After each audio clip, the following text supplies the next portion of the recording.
मैं doctor Mahadev Singh, assistant professor political science, Shri Sanwaliya ji government college, Mandpher, Chittorgarh. आज हम पढ़ेंगे संघ की मंत्रिपरिषद।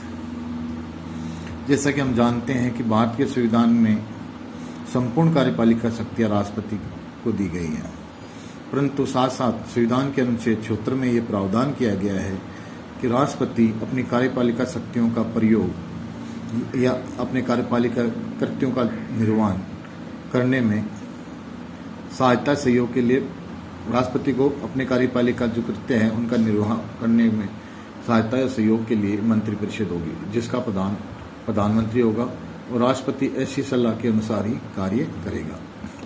लेकिन राष्ट्रपति को मंत्रिपरिषद से ऐसी सलाह पर पुनर्विचार की अपेक्षा कर सकता है। राष्ट्रपति ऐसे पुनर्विचार के बाद दी गई सलाह के अनुसार ही कार्य करेगा। ये संवैधानिक रूप से हमारे संविधान अनुच्छेद 74 में प्रावधान किया गया है। हम देखते हैं कि जो मंत्रिपरिषद के बारे में हम चर्चा करें तो इसमें क्या है, एक मंत्रिपरिषद होगी। इसका अर्थ यह है कि प्रधान मंत्रिपरिषद का जो अस्तित्व है वो सदैव रहेगा, यानी बिना मंत्रिपरिषद के भारत का राज्य व्यवस्था नहीं रह सकती। हम संघीय स्तर पर जो संवैधानिक तंत्र है उसके बारे में बात करें तो अगर वो ठप हो जाता है तो राष्ट्रपति के द्वारा सीधे शासन के बारे में कोई प्रावधान किया है। जैसे राज्यों के अंदर अगर संवैधानिक तंत्र फेल हो जाता है, अनुच्छेद 356 के तहत राष्ट्रपति अलग जा जाता है, तब गवर्नर कार्य करता है और मुख्यमंत्री और उसकी मंत्रिपरिषद बर्खास्त हो जाती है। इसका मतलब ये हुआ कि हर स्थिति में प्रधानमंत्री और उसकी मंत्रिपरिषद अस्तित्व में रहेगी। 42वें एवं 44वें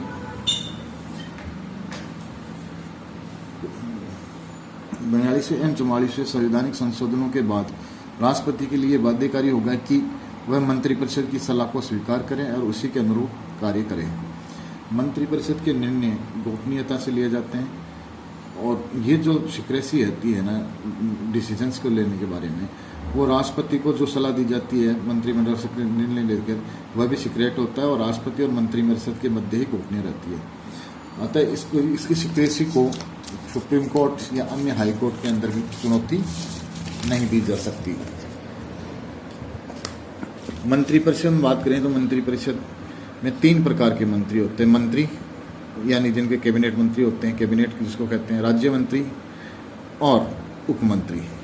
संविधान के अनुच्छेद 75 के दिन प्रधानमंत्री की नियुक्ति राष्ट्रपति करता है एवं अन्य मंत्रियों की नियुक्ति एवं उनके मंत्रालयों का आवंटन और उनको पद से हटाने की कार्रवाई राष्ट्रपति प्रधानमंत्री की सलाह पर ही करता है। इसका मतलब ये होगा कि राष्ट्रपति अपनी मनमर्जी से किसी मंत्री को अपॉइंट कर सकता, ना उसको हटा सकता, ना उसको पोर्टफोलियो अलॉट कर सकता।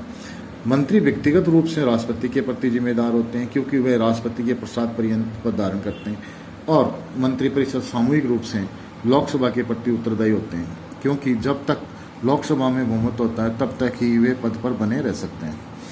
या वास्तव में अगर हम यथार्थ में देखें तो राष्ट्रपति ऐसे किसी भी व्यक्ति को मंत्री नियुक्त कर सकता जिसकी सिफारिश प्रधानमंत्री ने नहीं की। हम बात करें मंत्रिपरिषद के सामूहिक उत्तरदायित्व की बात करते हैं तो सामूहिक उत्तरदायित्व का मतलब ये होता है कि मंत्रिपरिषद के जो सदस्य होते हैं अपने अपने उनके व्यक्तिगत विचार हो सकते हैं, वो मंत्रिपरिषद में अपने विचार रख सकते हैं, परंतु एक बार निर्णय होने के बाद में उस निर्णय से वो अलग नहीं हो सकते। अगर अलग होते हैं तो उनको मंत्रिपरिषद से हटना पड़ता है। और ये जो सामूहिक उत्तरदायित्व है वह इसका एक तात्पर्य ये भी होता है कि साथ जिएंगे साथ मरेंगे वाले कंसेप्ट को काम करते हैं। किसी एक मंत्री के खिलाफ अविश्वास नहीं लाया जा सकता। अगर किसी मंत्री के प्रति संसद या लोकसभा अविश्वास प्रकट कर देती है तो वो संपूर्ण मंत्रिमंडल के विरुद्ध अप्रस्ताव माना जाता है और प्रधानमंत्री से पूरे मंत्रिमंडल को उसका इस्तीफा देना पड़ता है। जो अविश्वास प्रस्ताव लाया जाता है वो मंत्रिमंडल के खिलाफ लाया जाता है, यानी मंत्री काउंसिल ऑफ मिनिस्टर्स के खिलाफ लाया जाता है। साथ ही इसमें हम ये देखते हैं कि जो सामूहिक उत्तरदायित्व की भावना है इसमें सभी मंत्री अलग अलग वाणियों को नहीं बोलकर वो चाहे उनके व्यक्तिगत विचार कुछ ही हो, कलेक्टिव रूप से काम करते हैं। भारत के संविधान में केवल मंत्री शब्द का उल्लेख किया गया है। भारत के संविधान में ये मंत्रिपरिषद के प्रधान के रूप में, हेड के रूप में प्रधानमंत्री का तो प्रावधान है, परंतु उप प्रधानमंत्री पद की कहीं कोई उल्लेख नहीं किया गया। इस प्रकार हम देखते हैं कि भारत का जो मंत्रिपरिषद है, काउंसिल ऑफ मिनिस्टर है, वह भारत की संपूर्ण शक्तियां निहित है। इसका मतलब ये हुआ कि भारत के जो एग्जीक्यूटिव पावर्स हैं, पहले जो पार्लियामेंट्री फॉर्म ऑफ गवर्नमेंट के अंदर संसद में होती थी, वो कालांतर के अंदर कैबिनेट के अंदर आ गई। और आज जो सारी शक्तियां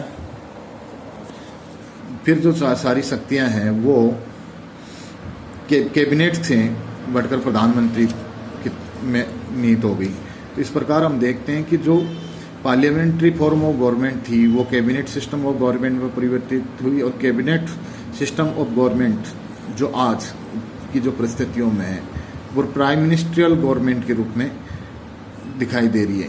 इस प्रकार हम देखते हैं कि मंत्रिपरिषद देश की सर्वोच्च कार्यपालिका शक्तियों का प्रयोग करती है।